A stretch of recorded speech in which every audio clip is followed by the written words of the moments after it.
You are now listening to the sounds of Milkcrates Microphones.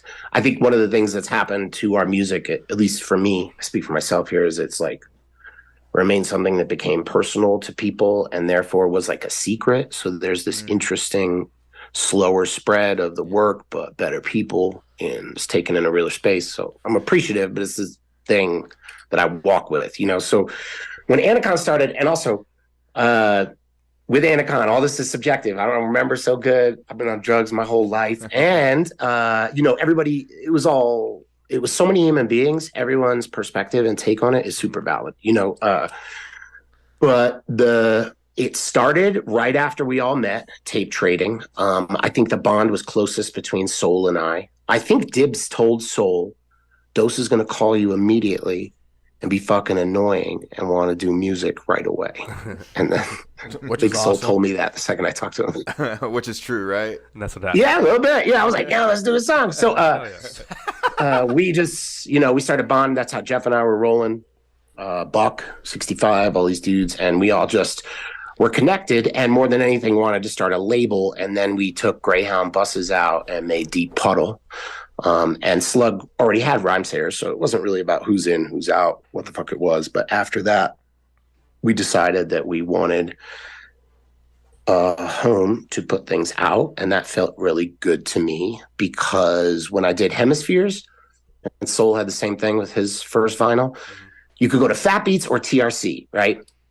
Fat Beats was all East Coast. They actually, Eclipse was just straight ghosting me. Everybody was like, nah, not even, and then TRC, they called me up and they said, hey, this isn't hip hop. It's fucking Hemispheres, bro. Yeah. That's what they told me. They didn't take the record. Then this dude who wears raver pants, Charles.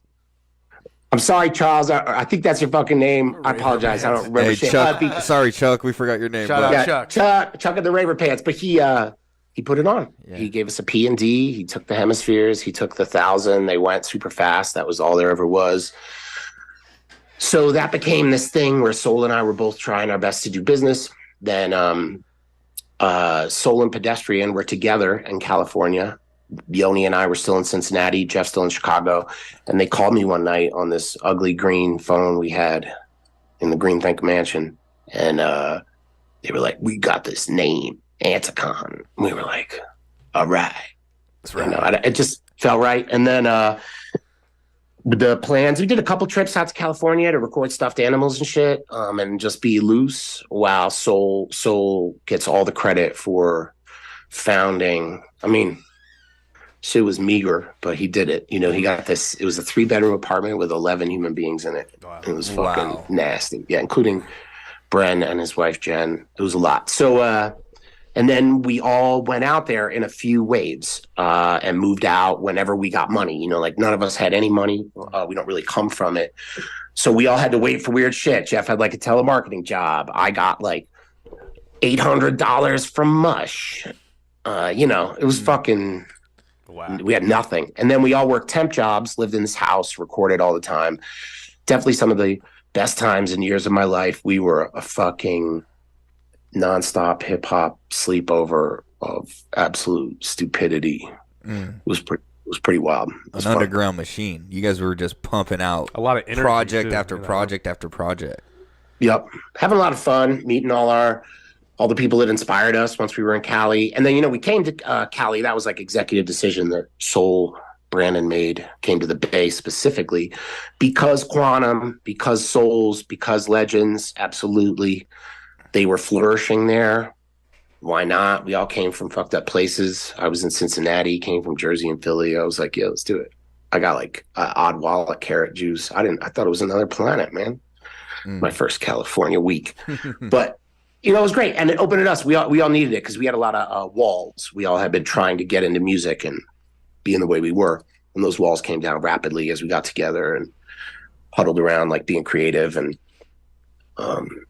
I don't know. It was definitely like a soulmate affair, And then we all lived together too long. We all had to get space and get the fuck out of there. That shit was way too much. What happens with your best friends? I've moved out with my best friend right away, and immediately, like, you know what I mean? We hated each other for a while, but you get over it. It's brotherly love, right?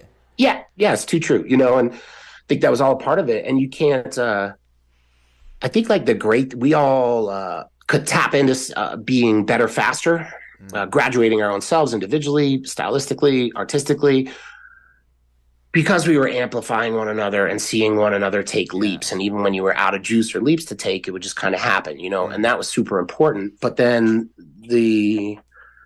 what happens because of that is you got to become an individual and you got to focus on where you're going. So it's like, you have that space and you actually learn how to drive your creativity and be the shit to yourself. And then you have to go somewhere with that. And it takes individual questing and shit.